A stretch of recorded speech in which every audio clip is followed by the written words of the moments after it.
ہم تو عرصے سے ہی کام کرتے آئے ہیں اور یہ لوگ مچھلیوں کے اس کاروبار سے کافی امیر ہو گئے تھے۔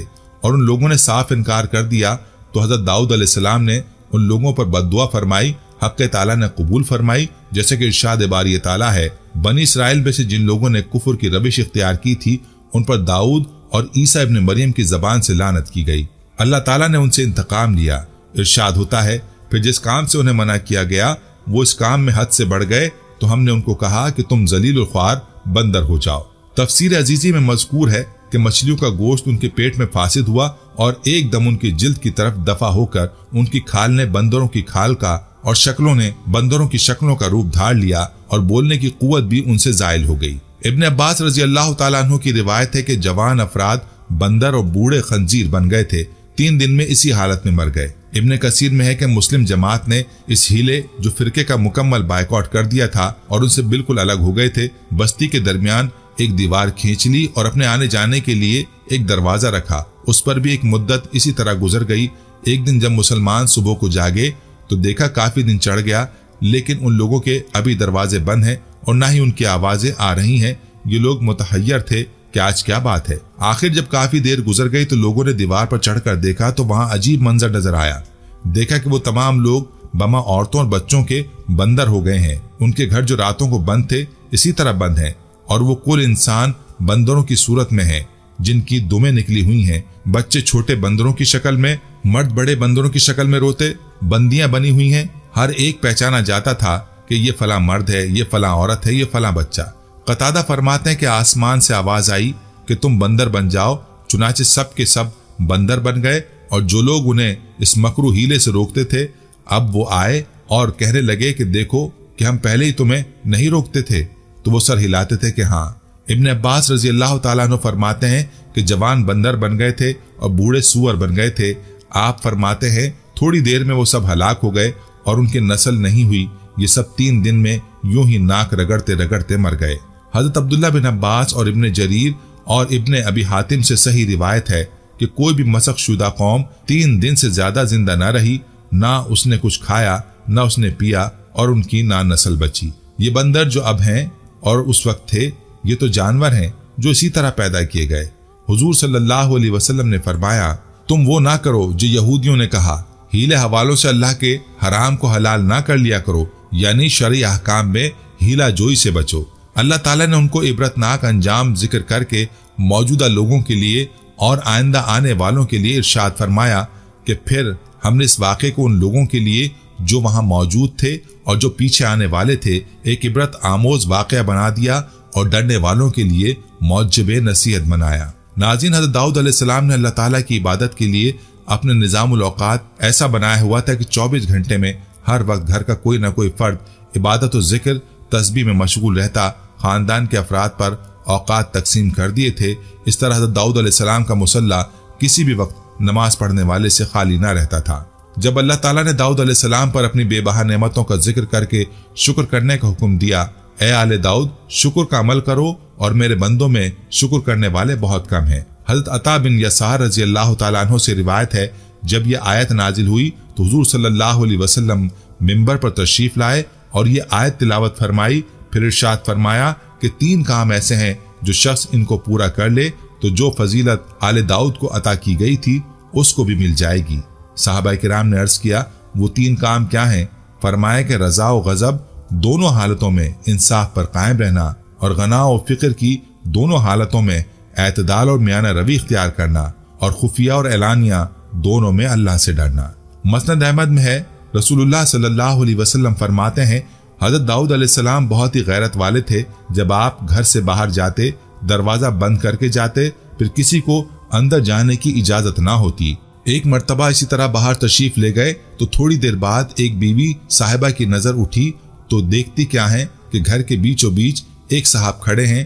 دوسروں کو بھی دکھایا تو سب آپس میں کہنے لگے، یہ کہاں سے آ گئے؟ دروازہ تو بند ہے۔ خدا کی قسم داؤد کے سامنے ہماری سخت رسوائی ہوگی۔ اتنے میں حضرت داؤد علیہ السلام بھی آ گئے۔ آپ نے انہیں کھڑا دیکھا تو پوچھا، تم کون ہو؟ انہوں نے جواب دیا کہ وہ ہوں جسے کوئی روک نہیں سکتا، اور وہ ہوں جسے کسی بڑے سے بڑے کی پرواہ نہیں۔ حضرت داؤد علیہ السلام سمجھ گئے اور فرمانے لگے کہ مرحبا مرحبا، آپ ملک الموت ہیں۔